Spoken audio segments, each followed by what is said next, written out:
আমাদের কাছে দুর্গা পূজা মানে সব থেকে বড় পুজো। আর সেটা যখন বছরের একটা সময় আসে তখন আমরা কিন্তু সকলে খুব আনন্দে মেতে উঠি। আর তারপরে যখন চলে যায় আমাদের মনের মধ্যে একটা দুঃখের ছায়া নেমে আসে, যে এটা ভেবে মাকে আবার 1 বছর পর আমরা দেখতে পাবো। কিন্তু আমি আপনাদেরকে এমন একটা দুর্গা মন্দিরের সন্ধান দেবো যেখানে মা পূজিত হন 12 মাস প্রতিদিন। আর এছাড়াও এই মন্দিরে কিন্তু আরো অন্যান্য দেবদেবীও পূজিত হন। এই মন্দিরে আপনারা কিভাবে আসবেন ও এই মন্দিরের খুঁটিনাটি তথ্য থাকবে কিন্তু আমার এই ভিডিওতে। তাই আমি আপনাদেরকে বলবো এই ভিডিওটা পুরোটা দেখুন, তাহলে আপনাদের বুঝতে একটুও অসুবিধা হবে না। আর একটা কথা বলবো, আপনারা এই ভিডিওটা প্লিজ সবার সাথে শেয়ার করবেন, যাতে অনেক বয়স্ক মানুষ আছেন যারা বাড়িতে বেরাতে পারে না, তারা কিন্তু বাড়িতে বসেই দেবী মাকে দর্শন করতে পারবেন। তাহলে চলুন আর বেশি দেরি না করে আমরা পুরো ভিডিওটা দেখি। আর নতুন কোনো বন্ধু হয়ে থাকলে প্লিজ সাবস্ক্রাইব করবেন, যাতে এরকম ভিডিও আপনাদের কাছে সহজেই পৌঁছে যায়। হাই, আপনারা সবাই কেমন আছেন? আশা করি সবাই ভালো আছেন। আর আজকে আমি বেরিয়ে পড়েছি নতুন একটা জায়গায়, নতুন একটা মন্দিরে। এই মন্দিরটা হচ্ছে দুর্গা মন্দির। আমরা কিন্তু বছরের 12 মাসই অপেক্ষা করি কবে দুর্গা পুজো আসবে, কিন্তু চলে গেলে কিন্তু আর ভালো লাগে না। কিন্তু আমি যে মন্দিরটা এসেছি, এই মন্দিরে কিন্তু 12 মাস মা দুর্গাকে পুজো দেওয়া হয়।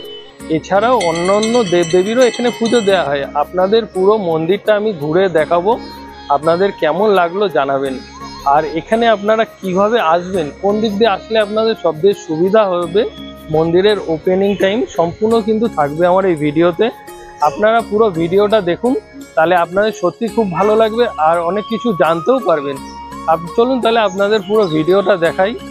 তার আগে বলে দিই আপনারা এখানে কি করে আসবেন, আপনাদের এখানে আসলে কোন দিক দিয়ে সুবিধা হবে সেটা আপনারা দেখে নিন একবার। আমি কিন্তু ট্রেনের মধ্যে আছি, আর ট্রেন থেকে নেমে ওখান থেকে কি করে অটো ধরবো আর কোন জায়গা থেকে অটোটা পাওয়া যায় সেটা আমি আপনাদেরকে নেমে দেখাচ্ছি। আমি কিন্তু এখন বিআরটি স্টেশন থেকে ট্রেনটা ধরে নিলাম আর নামলাম হচ্ছে শিয়ালদা স্টেশনে। শিয়ালদা স্টেশন কিন্তু আমি এখন অলরেডি পৌঁছে গেছি, ট্রেনটা স্লো হয়ে গেছে। আর শিয়ালদা স্টেশনে নেমে আপনারা কোথা থেকে অটোটা ধরবেন সেটা কিন্তু আমি এখান থেকে দেখিয়ে দেবো, আপনারা দেখে নিন, তাহলে আপনাদের বুঝতে অসুবিধা হবে না। এই যে সামনে শিয়ালদা স্টেশন, আর তার সামনেই কিন্তু আপনাদেরকে এই অটোগুলো দেখাচ্ছি। এটা হচ্ছে অটো স্ট্যান্ড। এখান থেকে আপনারা অটো ধরে নিতে পারবেন, এক একজনের 20 টাকা করে লাগবে, আর সময় লাগবে 20 থেকে 25 মিনিট। এখানে হচ্ছে আপনারা যদি বাসে আসেন তো এখানে আপনাদের নাম হবে এই যে বাইপাস ধাওয়ার সামনেটায়, আপনারা এটা ল্যান্ডমার্ক হিসাবে ধরতে পারেন। আর এখান থেকে সোজাই চলে গেলে হচ্ছে মন্দিরটা। আর এই যে যারা শিয়ালদা থেকে অটোতে করে আসবেন তাদের নামাবে হচ্ছে এই জায়গাটায়, এইটা হচ্ছে অটো স্ট্যান্ড। আর আপনাদেরকে মেন রোডটাও দেখিয়ে দিচ্ছি, এই যে যারা বাসে করে আসবে তারা হচ্ছে এই জায়গাটা নামাবে একদম কাছাকাছি হচ্ছে মন্দিরের সামনে। আর সোজা যে সাদা কালারের গাড়িটা দাঁড়িয়ে আছে ওখানে মন্দির। আমি কিন্তু এখন মন্দিরের সামনে চলে এসেছি, আর মন্দিরটা দেখে সত্যি খুব অবাক হয়ে গেছি। কারণ মন্দিরের সামনে দেখুন আপনারা বিভিন্ন ধরনের ফুল গাছ এবং বিভিন্ন ধরনের পাতাবাহারি গাছ দিয়ে এখানে সাজানো, আর এত সুন্দর পরিষ্কার পরিচ্ছন্ন আমি দেখে সত্যি মুগ্ধ হয়ে গেছি। এই যে মন্দিরের মেন গেটটা মেট্রোপলিটন দুর্গাবাড়ি লেখা রয়েছে। এখানে কিন্তু বড় অন্যান্য মন্দিরে যে বড় বড় তোরণ থাকে সেরকম তোরণ কিন্তু এখানে নেই।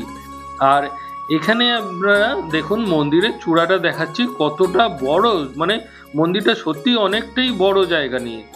আমি আপনাদেরকে দেখাবো এই যে মন্দিরের যে মেন গেটটা রয়েছে তার পাশেই রয়েছে যেই ছোট জায়গা গেটটা, এখানে আপনারা জুতো রাখতে পারবেন বিনা পয়সায়। মন্দিরে যাওয়ার আগে এখানে আপনারা জুতোটা খুলে রেখে যাবেন।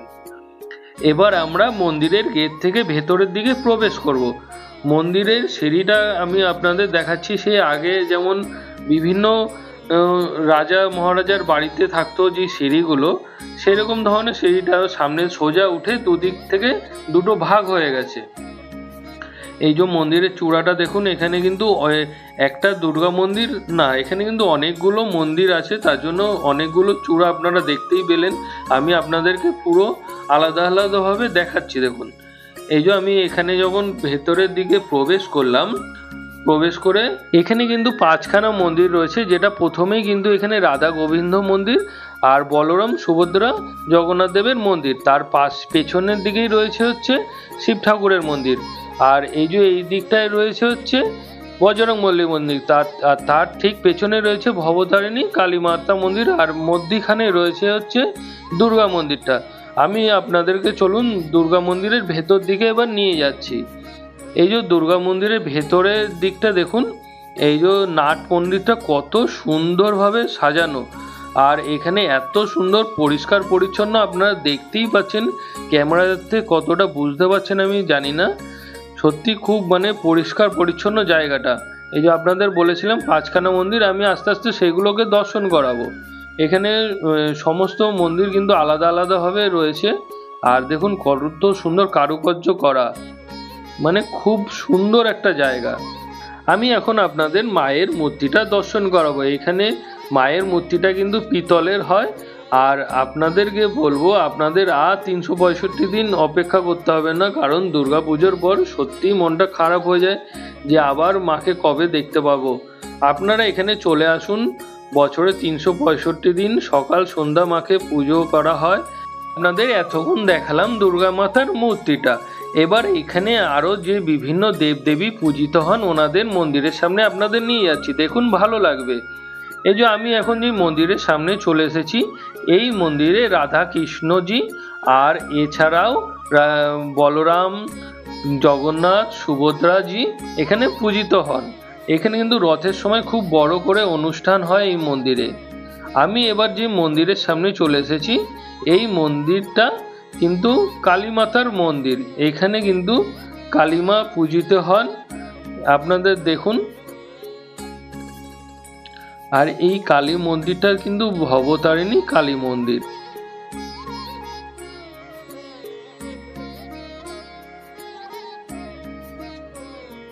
আর এইখানে যে এই মন্দিরটা রয়েছে, এই মন্দিরে কিন্তু শিব ঠাকুর মন্দির, এখানে শিবলিঙ্গ রাখা রয়েছে, এখানে কিন্তু শিব ঠাকুর পূজিত হন। এখানে দেখুন কত সুন্দর মন্দিরটা, আর শিব ঠাকুর কত সুন্দর লাগছে। আমি এবার চলে আসলাম এখানে বজরংবলী মন্দিরের সামনে। এখানে বজরংবলী পুজো হয়, আর দেখুন এখানে কত সুন্দর। একটু পরে যখন পুজো আরতি হবে আমি আপনাদেরকে দেখাবো, সত্যি খুব ভালো লাগবে। আমি এবার আপনাদের মন্দিরের চারিপাশটা দেখিয়ে দিচ্ছি, দেখুন কত সুন্দর পরিবেশ। আর এই মন্দিরের ঠিক পাশেই রয়েছে একটা খেলার মাঠ, যেখানে এখন কিন্তু মাটি পড়েছে, বর্ষাকালের সময় মাঠটা হয়তো উঁচু করবে বলে। আর ঠিক তার পাশেই রয়েছে হচ্ছে ঝিল, দুখানা বড় বড় ঝিল, না মানে পুকুরটাই অনেকটাই বড় আর বাঁধানো, কত সুন্দর বাঁধানো গোছানো পুকুরটা। আমরা এসেছি যেই সোজা রাস্তা দিয়ে, এটা হচ্ছে সেই সোজা রাস্তাটা, এটা হচ্ছে সামনের দিকটা। আর আপনাদেরকে দেখাবো এই মন্দিরে কিন্তু প্রদক্ষিণ করার মতো পাশ দিয়ে রাস্তা করা রয়েছে, আমি আপনাদেরকে দেখাচ্ছি।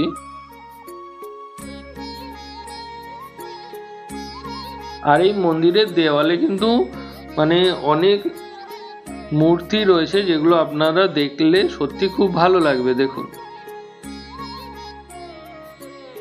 এগুলো কিন্তু পুরো কাঠের।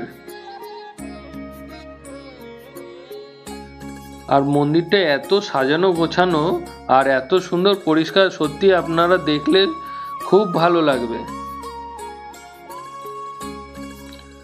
আর ঠিক সামনেই রয়েছে জল খাওয়া এবং প্রসাদ খেয়ে হাত ধুয়ে নেওয়ার মতো জায়গা। এইটা হচ্ছে মন্দিরের নিচে গ্রাউন্ড, যেখানে বিভিন্ন ধরনের অনুষ্ঠান হয়ে থাকে। আমি একটু পরে আপনাদের সেখানেও নিয়ে যাচ্ছি।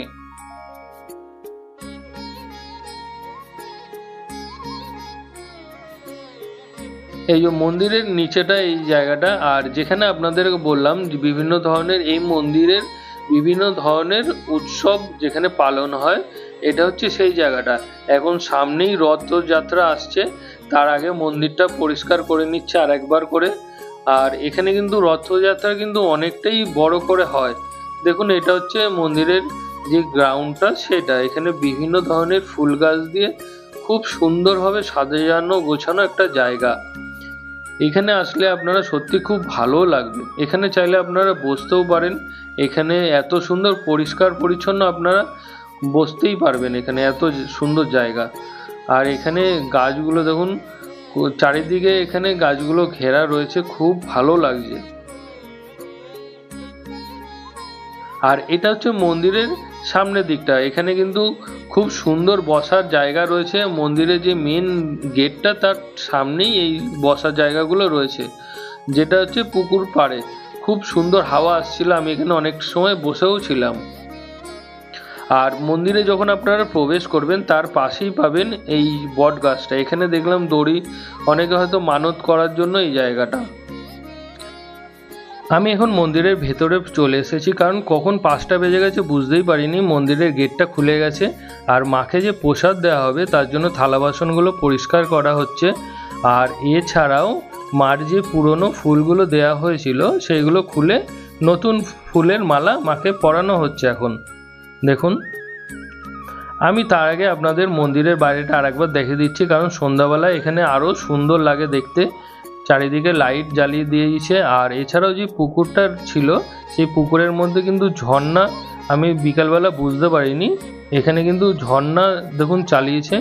আর চারিদিকে লাইট, কত সুন্দর লাগছে। আমি তখন আপনাদের দেখালাম দিনের বেলা মন্দিরটা কেমন লাগে। আর এখন কিন্তু সন্ধ্যা হয়ে গেছে, তাই সন্ধ্যা আরতির টাইম কিন্তু হয়ে গেছে। এখন কিন্তু 7টা বাজতে যায়, আস্তে আস্তে ভক্ত সমাগম হতে শুরু হয়েছে। আর এখন কিন্তু সন্ধ্যা আরতি চালু হবে, আমি আপনাদেরকে দেখাবো সন্ধ্যা আরতিটা। আপনারা ভিডিওতে থাকুন, তাহলে সন্ধ্যা আরতিটা দেখতে পারবেন। চলুন তাহলে ভিডিওতে দেখা যাক। সন্ধ্যাবেলায় মন্দিরটা সত্যি খুব অপূর্ব লাগছে, দেখুন কত সুন্দর লাইট লাগানো মন্দিরটায়। আর এখন কিন্তু আরতিটা চালু হবে, তার আগে ভক্তরা অনেক এসে এখানে উপস্থিত হয়েছে। এখানে কিন্তু মন্দিরে এখন পুজো চালু হয়ে গেছে, আর একটু পরে আরতিটাও চালু হয়ে যাবে। আপনাদেরকে আরতিটাও দেখাচ্ছি।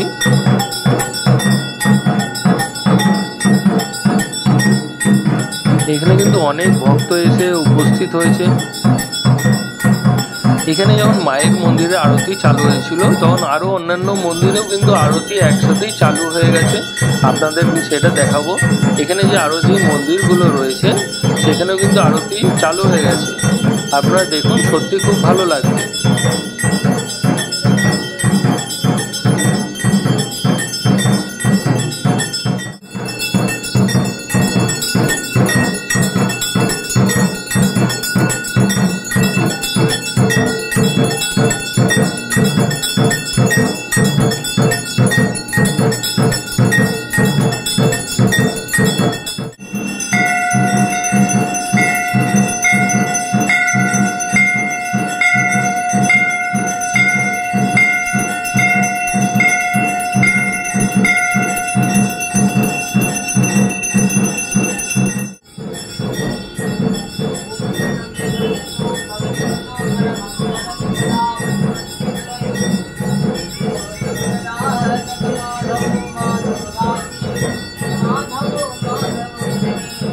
আমি এতক্ষণ আপনাদের যে মেট্রোপলিটন দুর্গা মন্দির সেটাকে দর্শন করালাম।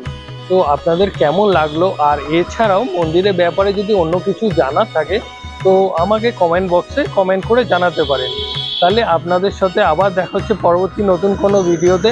আপনারা সবাই ভালো থাকবেন, এবং আমার চ্যানেলে নতুন কোনো বন্ধু হয়ে থাকলে প্লিজ সাবস্ক্রাইব করবেন, কারণ আপনারা সাবস্ক্রাইব করলে সত্যি খুব ভালো লাগে। চলুন তাহলে পরবর্তী ভিডিওতে দেখা হচ্ছে আপনাদের সাথে।